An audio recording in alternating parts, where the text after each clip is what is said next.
Kejadian 14, Abram mengalahkan raja-raja di timur dan menolong Lot. Demikianlah sahabat Tuhan. Pada zaman Amraphel, Raja Sinear, Ariok, Raja Eliezer, Kedor Laomer, Raja Elam, dan Tidal, Raja Goyim. Terjadilah bahwa raja-raja ini berperang melawan Bela, Raja Sodom, Raja Gomora, Siap, Raja Atma, Shemeber, Raja Jeboim, dan Raja Negeri Bela, yakni negeri Zoar. Raja-raja yang disebut terakhir ini semuanya bersekutu dan datang di lembah Sidim, yakni Laut Asin. 12 tahun lamanya mereka takluk kepada Kedor Laomer. Tetapi pada tahun yang ke-13 mereka memberontak. Dalam tahun yang ke-14 datanglah Kedor Laomer serta raja-raja yang bersama-sama dengan dia. Lalu mereka mengalahkan orang Refaim di Aseterot, Karmaim, orang Zuzim di Ham, orang Emim di Sawe Kiryataim, dan orang Hori di pegunungan mereka yang bernama Seir, sampai ke El Paran di tepi padang gurun. Sesudah itu baliklah mereka dan sampai ke En Mispar, yakni Kadesi, dan mengalahkan seluruh daerah orang Amerika dan juga orang Amori yang diam di Hazezon Tamar. Lalu keluarlah raja negeri Sodom, raja negeri Gomora, raja negeri Adam, raja negeri Zehoim, dan raja negeri Bela, yakni negeri Zoar, dan mengatur barisan perangnya melawan mereka yang di lembah Sidim, melawan Kedor Laomer, Raja Elam, Tidal, Raja Goyim, Amraphel, Raja Sinear, dan Ariok, Raja Elasar. 4 raja lawan 5. Di lembah Sidim itu, di mana-mana ada sumur aspal. Ketika Raja Sodom dan Raja Gomora melarikan diri, jatuhlah mereka ke dalamnya, dan orang-orang yang masih tinggal hidup melarikan diri ke pegunungan. Segala harta benda Sodom dan Gomora beserta segala bahan makanan dirampas musuh. Lalu mereka pergi.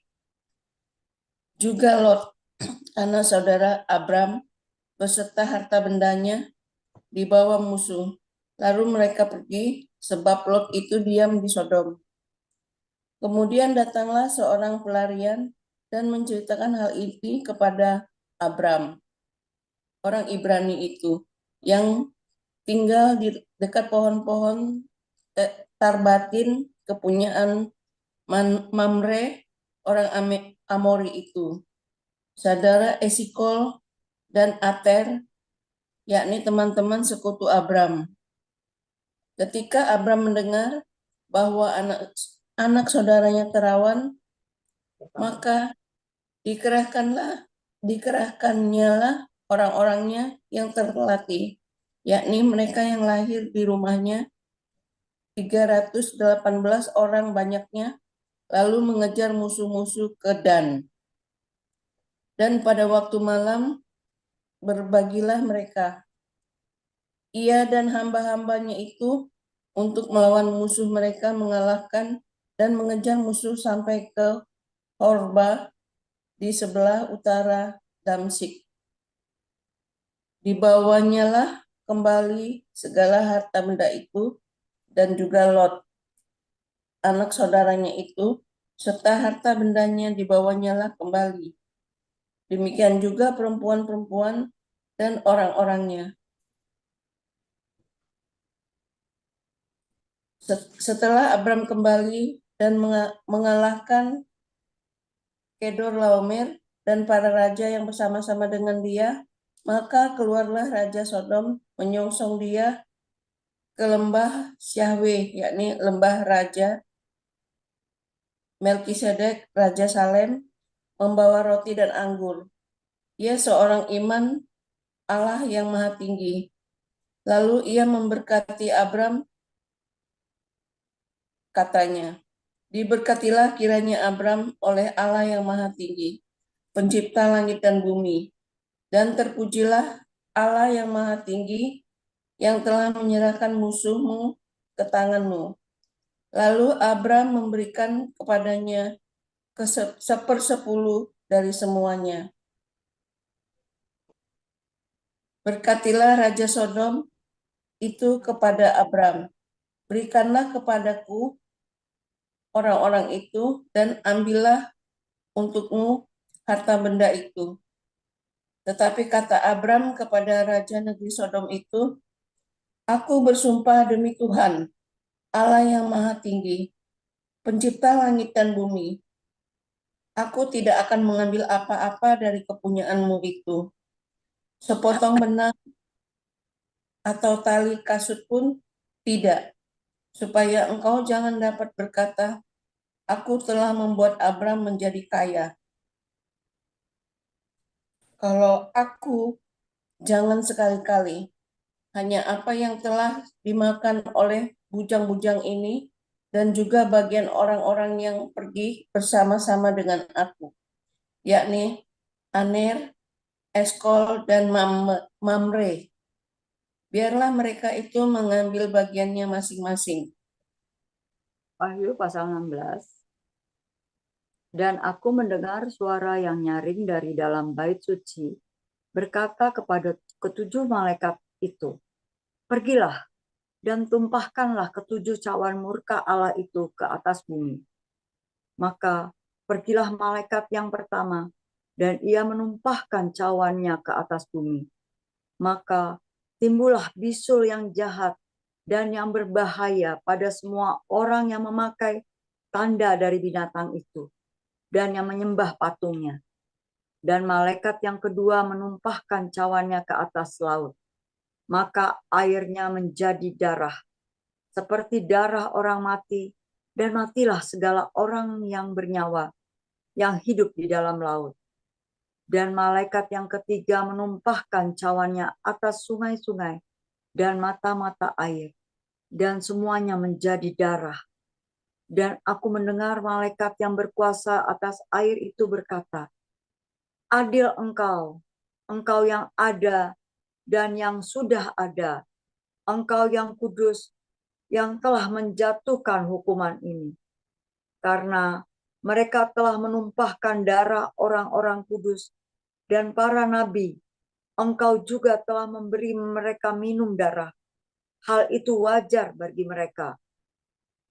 Dan aku mendengar mezbah itu berkata, ya Tuhan Allah yang maha kuasa, benar dan adil segala penghakimanmu. Dan malaikat yang keempat menumpahkan cawannya ke atas matahari, dan kepadanya diberi kuasa untuk menghanguskan manusia dengan api. Dan manusia dihanguskan oleh panas api yang dahsyat. Dan mereka menghujat nama Allah yang berkuasa atas malapetaka-malapetaka itu. Dan mereka tidak bertobat untuk memuliakan Dia. Dan malaikat yang kelima menumpahkan cawannya ke atas tahta binatang itu. Dan kerajaannya menjadi gelap. Dan mereka menggigit lidah mereka karena kesakitan. Dan mereka menghujat Allah yang di sorga karena kesakitan dan karena bisul mereka. Tetapi mereka tidak bertobat dari perbuatan-perbuatan mereka. Dan malaikat yang keenam menumpahkan cawannya ke atas sungai yang besar, sungai Efrat. Lalu keringlah airnya, supaya siaplah jalan bagi raja-raja yang datang dari sebelah timur. Dan aku melihat dari mulut naga, dan dari mulut binatang, dan dari mulut nabi palsu itu, keluar 3 roh najis yang menyerupai katak.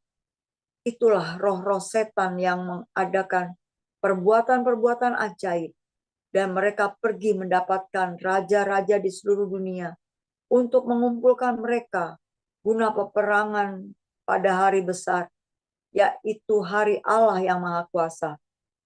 Lihatlah, aku datang seperti pencuri. Berbahagialah dia yang berjaga-jaga dan yang memperhatikan pakaiannya, supaya ia jangan berjalan dengan telanjang dan jangan kelihatan kemaluannya. Lalu ia mengumpulkan mereka di tempat yang dalam bahasa Ibrani disebut Harmagedon. Dan malaikat yang ketujuh menumpahkan cawannya ke menumpahkan cawannya ke angkasa. Dan dari dalam bait suci kedengaranlah suara yang nyaring dari tahta itu. Katanya, sudah terlaksana. Maka memancarlah kilat dan menderulah bunyi guruh. Dan terjadilah gempa bumi yang dahsyat seperti belum pernah terjadi sejak manusia ada di atas bumi. Begitu hebatnya gempa bumi itu. Lalu terbelahlah kota besar itu menjadi 3 bagian, dan runtuhlah kota-kota bangsa-bangsa yang tidak mengenal Allah. Maka teringatlah Allah akan Babel yang besar itu, untuk memberikan kepadanya cawan yang penuh dengan anggur kegeraman murkanya. Dan semua pulau hilang lenyap, dan tidak ditemukan lagi gunung-gunung.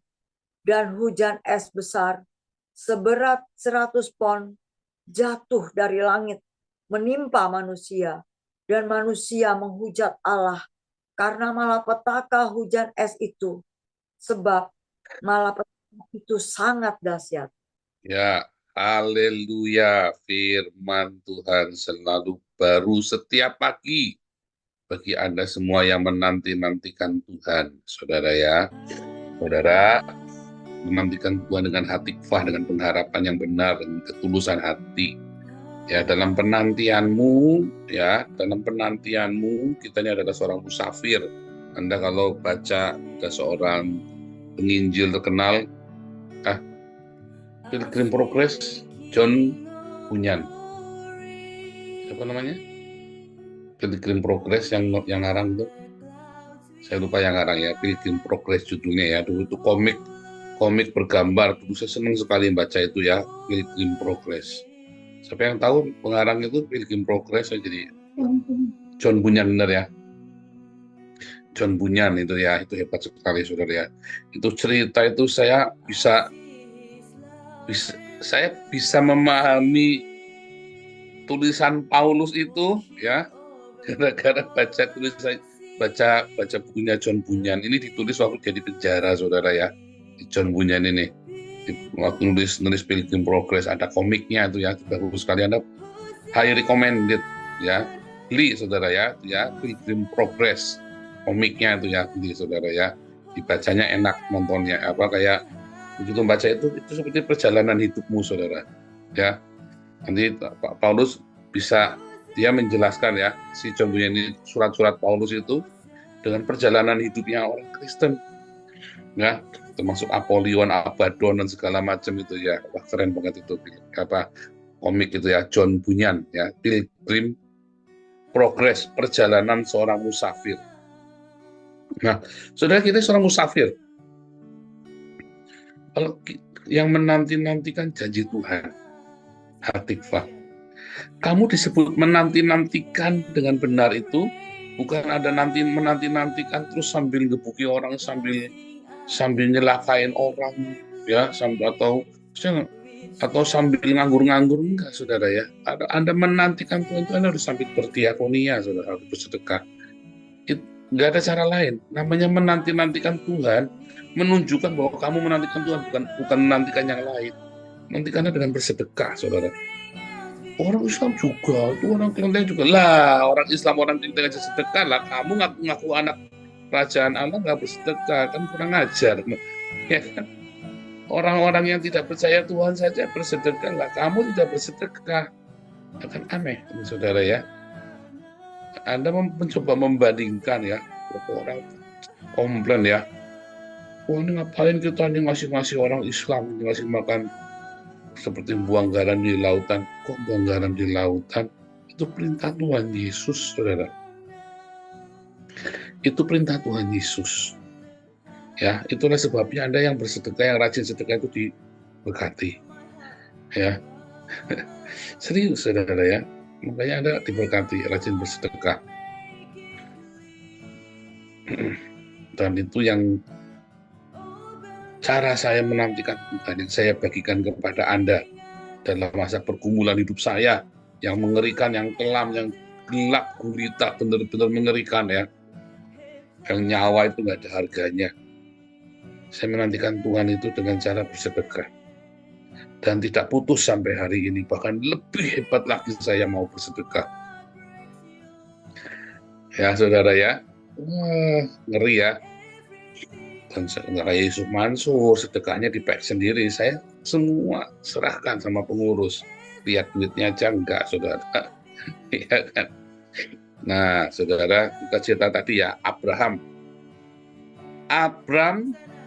H-I-Frit, ya. Abram H-I-Frit. Abraham orang Ibrani itu.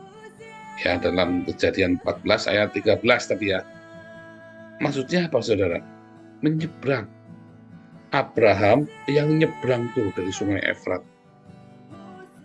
Karena kata Eber itu, kata dasarnya, itu adalah menyeberang, saudara, artinya. Atau dari seberang. Dulu tahun lalu sudah belajar ya, Kejadian, apakah maksudnya menyeberang. Ada 3 ya saudara ya, menyeberang Laut Merah, menyeberang pertama menyeberang sungai Efrat ya, lalu menyeberang Laut Merah, lalu menyeberang sungai Yordan. Ya saudara ya, dulu sudah belajar ya, masih ingat nggak? Wah, ada lupa semua ada. Ya, orang Israel itu 3 menyeberang sungai Efrat, Abraham, menyeberang Laut Merah, Israel, lalu menyeberang sungai Yordan, masuk tanah Kanaan. Ya, perjanjian awal covenant, lalu mereka masuk di dalam perjanjian dengan Tuhan untuk menerima Roh Kudus, harus dibaptis, ya. Nah, kemudian menyeberang sungai Yordan, masuk ke Kanaan, ya. Ingat ya dulu ya pelajaran itu. Yang aja dia jangan lupa, kok masa kamu lupa. Nah, hari ini kita lihat saudara ya, peperangan ya di seberang sungai Efrat. Nah, ternyata sungai Efrat itu nanti di zaman kita akan kering, saudara. Sekarang sudah kering ya. Lalu orang Islam mengklaim, wah ini nubuatannya Muhammad, gundulmu peang. Muhammad itu nyontek dari wahyu, saudara. Semua nubuatan Muhammad tentang akhir zaman adalah nubuatan dari kitab wahyu, sama dia di reverse. Ya, ingat-ingat orang Islam yang dengar YouTube ini ya. Semua nubuatan Muhammad tentang akhir zaman, itu dia nyontek dari kitab wahyu, lalu di reverse, putar balik, saudara. Karena ada 3 roh najis yang keluar dari Efrat, ya, dia. 1 keluar dari mulutnya naga, dari mulutnya iblis, dari mulutnya Allah SWT. 2 keluar dari antikris, dari agama Islam itu ya. 3 keluar dari nabinya, saudara. Roh dusta itu, roh najis. Serius ya, itu yang dimaksud dengan roh najis. Kenajisan di mana-mana. Roh dusta itu adalah kenajisan, saudara. Adalah roh najis, roh dusta itu ya. yang akan mengelabuimu dengan segala macam perkara, kelihatannya mujizat lah, apalah, stigmata. Wah, hebat lah inilah, ada simak saudara. Orang-orang Islam kan paling mudah. Wah, ini asap dari Allah nih. Begitu itu parlemen Turki mati, cek semua nggak ada yang ngomong. Lalu orang Kristennya, YouTuber Kristen, wah asap keluar, kena asap. Saya tenang-tenang saja, saudara. Ya, Anda nggak bisa ngomong itu asap. Emang Allah itu mau mengasap begitu. Tuhan kita suka mengasap Yehova itu, saudara. Murahan amat, saudara. Nggak begitu ya. Anda nanti masuk sekolah profetik ya. 4 bulan kita ada kelas profetik. Saya nggak tahu 4 bulan cukup apa enggak ya. Materinya banyak banget soalnya ya. Saya sampai nggak kebayang kuat nggak tuh jelasin masalah profetik. Panjang soalnya nih, kelas profetik ini kita baru awalnya itu sudah heboh. Panjang ya saudara ya. Bagaimana nubuatan itu dibentuk. Nggak sembarangan ya saudara. Anda membaca azab itu ya. Makanya saya kalau sesuatu itu saya nggak sembarangan ya, nggak azab. Tapi saya tahu kapan itu datang beneran, itu saya tahu saudara ya. Itu Anda mesti hati-hati nilai itu ya. Ikut ya, semuanya sudah selesai apologetik dan apostolik, masuk ke profetik semua ya. Kita mau buka lagi untuk kelas profetik tuh. Kalau nanya jangan nanya aneh-aneh, nanyanya lagi diajar, kalau lagi di kelas itu ya. Jangan nanya kemana-mana, kamu nggak belajar. Nah, kita balik lagi tadi ya. 3 roh najis itu ya, roh dusta yang keluar dari Allah SWT, yang keluar dari mulutnya nabinya Muhammad, dan yang keluar dari ajaran agama Islam tadi, antikristus itu. Itu beneran ya. Anda lihat sekarang bagaimana dusta itu merajalela di seluruh negara Indonesia. Anda lihat Tribun, lihat TV1, itu isinya dusta semua, saudara, kapusi semua. Dan kita bongkar satu-satu ya, tiap malam ya. Aduh, sampai saya kulit habis-habisan ya. Saya hardik habis-habisan semua dusta itu. Kalau saya memaki itu saya hardik, saudara ya. Itu cara memaki, memutuskan semua dusta itu ya. Dengan cara yang ekstrim. Masih ada pendeta yang masih percaya ya dengan berita dari Tribun TV1 kayak Muri Wali ya. Kayak si pendeta GSCA itu ya. Saya nggak habis pikir, ini roh dusta ini mengerikan ya. Sekarang roh dusta ini mencoba menghasut Gereja Katolik Indonesia. Saya berharap Gereja Katolik Indonesia tidak bodoh ya untuk mau dihasut ya. Tapi itulah roh dusta kayaknya. Anda tahu semua perang Islam, semua dakwah Islam, tidak ada satupun yang tidak disebarkan dengan dusta, saudara. Makanya orang Kristen, kamu tidak boleh berdusta sekalipun untuk kebenaran, sekalipun untuk memberitakan Injil. Itu roh najis. Paulus bilang dalam Roma 3 ayat 7 dan 8. Nyambung itu ayatnya ya. Ya, orang memfitnah kami bahwa kami memberitakan dengan dusta. Bahwa kami ya mengajak yuk berbuat tidak baik supaya yang baik keluar dari yang tidak baik ini. Nantinya bohong putih. Itu ya. Orang sedemikian itu layak dihukum. Yang iya bilang iya, tidak bilang tidak. Nggak usah dusta. Nggak usah nutup-nutupi. Kalau salah ya salah saja, enggak apa-apa. Memang kita penuh tempatnya salah. Nggak usah ditutup-tutupi, nggak usah malu. Kayak saya nggak malu nutup-nutupi. Ya kan, penjahat pun memang saya penjahat, kamu baru tahu saya penjahat, kan sudah saya bilang bolak-balik saya ini penjahat dulu. Masalahnya ya, kalau saya penjahatnya aja ngajak Anda ngasih makan, lalu pendetanya ngajak Anda perpuluhan buat beli jet pribadi. Anda lebih suka penjahat apa lebih suka pendeta? Pendetanya ngajak ngumpulin duit buat beli jet pribadi. Ini penjahat ngajak kita ngumpulin duit buat ngasih makan orang. Anda suka penjahat apa suka pendeta? Nah, ya kan? Makanya saya nggak mau disebut pendeta ya. Pendeta. Aduh, wis. Saudara, balik lagi ya, saudara tadi ya. Roh dusta tadi ya.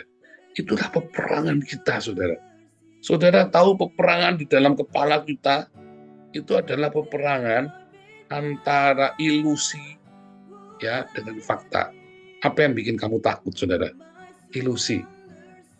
Ya kan? Apa yang bikin kamu jadi terjebak, ketipu, miliaran? Ilusi, saudara. Ilusi dari kekayaan, kan? Ilusi dari janji-janji manis, kan?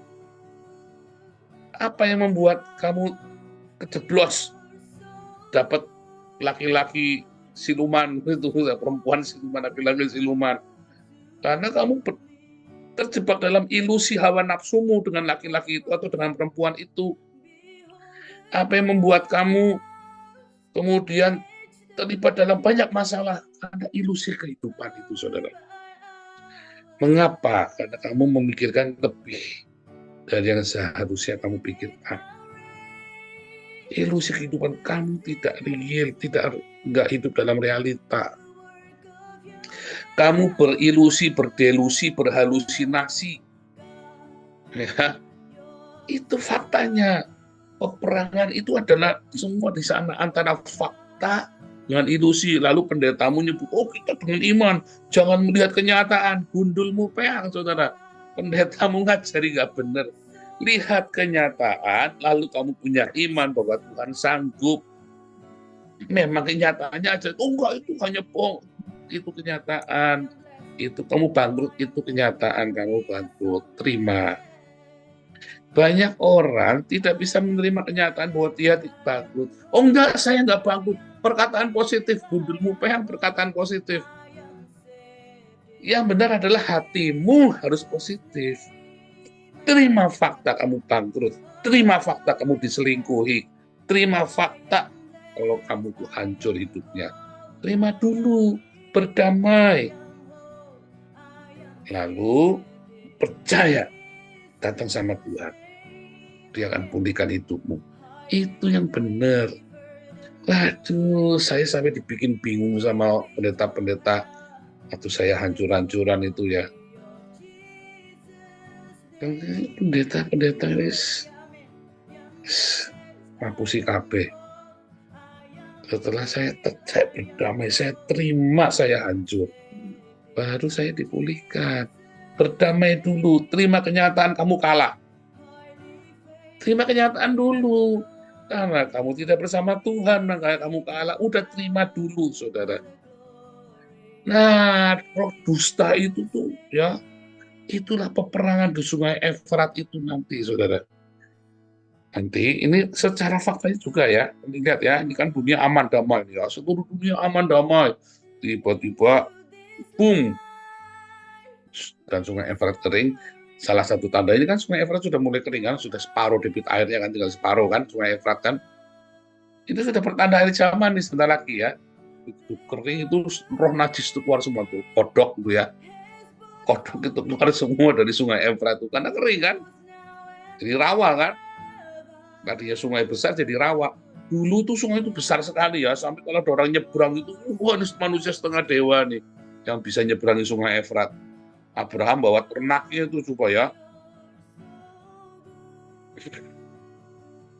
akan terjadi lagi ya perangnya Abraham dengan Nimrod. Amrafel itu Nimrod ya, Amrafel ya. Nimrod itu kalau Anda lihat di dalam tradisi Yahudi, Nimrod itu atau Kabat itu ya, Kabat itu salah satu apa namanya produk belajarnya orang Yahudi ya, apa sih namanya, bukan sekte ya, tetapi inilah salah satu ininya lah, bagian. Nah, Nimrod itu, Amrafel itu Nimrod ya, Amrafel. Tapi saya dibiaskan dengan Amrafel itu berasal dari kata Amu dan Rafael, saudara. Amu itu adalah apa namanya, saudara tua, nah kayak gitu ya, ya. Dan Rafael penyembuh, ya, penyembuh. Atau Amurab, Hammurabi, ya. Hammurabi itu loh. Hammurabi punya kodeks Hammurabi yang mirip dengan Torah kita, saudara. Ya, kodeks Hammurabi hukum 613 mitzvot itu sama dengan 239 hukum Hammurabi, ya. Lalu ada cerita Enuma Elis, asal usul manusia. Nah, itu sama tuh dengan yang di Kejadian 1 dan 2. Lalu ada cerita Epos Gilgamesh Kejadian 6, itu sama tuh dengan cerita Nuh. Artinya dipelintir, saudara. Ini berasal dari Ham. Yang Abraham berasal dari Sem. Ham itu ingat dikutuk sama Nuh. Ya, itu Nimrod itu, saudara. Islam itu berasal dari Ham. Ya, Islam itu berasal dari keturunan Ham, ya. Bukan dari Sem, saudara, ya. Bahasanya sama. Jadi bukan bahasa Semitik, bahasanya sama, saudara. Bahasa di Mesopotamia itu sama, ya, dengan bahasanya Abraham, ya. Tapi bukan Semitik. Nah, mirip dengan Semitik, ya, bahasa Sumerian itu, ya, kalau Anda lihat Hammurabi. Nah, itu, ya. Nah, ini adalah sebuah pembohongan dipelintir, saudara. Kebenarannya dipelintir. Faktanya terus dipelintir, saudara. Anda yang hidup biasa menipu diri sendiri, ya, kamu akan mudah ditipu ini, saudara, sama Islam ini. Serius, saudara, ya. Kalau kamu terbiasa menipu diri sendiri dengan kemunafikan, kamu akan mudah ditipu sama Islam. Serius, saudara, ya. Kamu harus belajar jujur dengan dirimu sendiri. Kalau kamu bangkrut, terima kenyataan. Kalau kamu jatuh, terima kenyataan. Ya, kalau kamu lagi naik, ya, kamu tahu bahwa kamu lagi naik, tapi jangan sombong. Suatu ketika kamu jatuh, oh ya, dulu saya sukses, tapi terima kenyataan bahwa kamu sekarang jatuh. Itu, ya, memadankan diri, saudara. Ya, mengukur diri, jangan berdelusi. Oh, kita lagi tinggi, wah, ini ganteng nih Pak Andi nih, wah, seganteng apanya, kau udah tua begini, wah, saya ini begini, kau lah penyakitan lah begini. Nah, begitu dia ngomong, wah Andi, mampu bacin begini, wah, kurang ngajar, kampleng, dah susah kan, diangkat-angkat nggak mau, direndahkan juga nggak mau. Manusia kan begitu, saudara. Nah, saya kalau dipuji-puji, weh, Paul, kamu tambah ganteng. Oh iya, memang baru tahu loh. Itu, saudara, ya. Dapat selesai, dia nggak muji-muji lagi. Kitanya juga nggak perlu sombong. Lu baru tahu gua ganteng ya? Ituin aja, saudara, ya. Kalau ada lagi merendahkan kamu, wah, kamu gini, wah, mandi seminggu sekali. Minggu sekali, sebulan sekali, Pak, saya mandinya. Itu sekali, ya, saudara. Udah. Selesai, saudara, ya. Cungur pesek, bukan pesek knalpot. Nah, gitu, saudara, ya. Jadi selesai dia. Dibangkitkan sekalian, diledakkan sekalian. Kalau orang merendahkan kamu, ledakan sekalian. Kalau orang lagi tinggiin kamu, belum sekalian. Selesai. Jadi kamu tidak dumeh, kamunya tidak limbung, atau kamunya tidak sakit hati. Itu, saudara, ya. Saya diomongin muka pantat. Ya kan? Oh, muka pantat, iya muka pantat, tapi yang senang banyak kan? Itu, saudara, ya. Pada kamu bukannya ganteng ditinggal sama bininya. Kan gitu, saudara, ya. Jadi padankan diri, jangan hidup berilusi, berdelusi, saudara. Karena peperangan itu ada di situ, saudara. Peperangan kita akhir zaman ini lawan roh dusta, saudara. Propaganda sesat. Kalau kamu tidak terbiasa untuk terima kenyataan, untuk berdamai dengan fakta yang ada, maka kamu akan mudah terperangkap, akan mudah terhipnotis, tersugesti, dumeh. Ya, makanya banyak yang suka dumeh, ya, gampang kagum. Saya mah nggak gampang kagum sama orang, tapi saya juga tidak suka merendahkan orang lain, saudara, ya. Saya kalau ada orang yang dibawa begitu, saya sering angkat orang, ya, saudara, ya. Kita nggak tahu, ya, suatu hari dia akan lebih, saya bilangnya anak saya, ya, jangan tindas orang, ya, En. Karena kalau dia ditindas, kamu nindas dia, energinya dipakai sama dia buat ngalahkan kamu nanti, En. Kamu rugi. Kamu ngasih dia energi negatif, tapi sama dia dipakai energinya buat dia berhasil sukses. Ya kan, kebencian, dendam itu kan energi yang luar biasa, saudara ya. Sama dengan cinta, energi yang luar biasa untuk sukses. Ya, saudara ya, ingat-ingat ya, itulah peperangan kita di akhir zaman. Peperangan melawan roh dusta, propaganda bohong. Itulah peperangan di Sungai Efrat nanti, saudara. Propaganda, Anda kan lihat bohong, tapi Anda nggak bisa nyangkal, dan Anda bahkan ikut dalam kebohongan itu, saudara. Lihat di Indonesia ini sekarang ini. Ya, korbannya bukan hanya orang Islam saja, pendeta-pendeta pun jadi korban roh dusta ini kan. Itu nanti di akhir zaman akan terjadi perang ya, propaganda itu ya, artificial intelligence itu ya, sihir yang nyata katanya Muhammad. Itu benar akan terjadi. Saya mengingatkan nanti kalau sudah terjadi ke Anda, ingat-ingat saya ya. Oh iya, Nabi ke-26 dulu udah ngomong. Tuhan Yesus memberkati.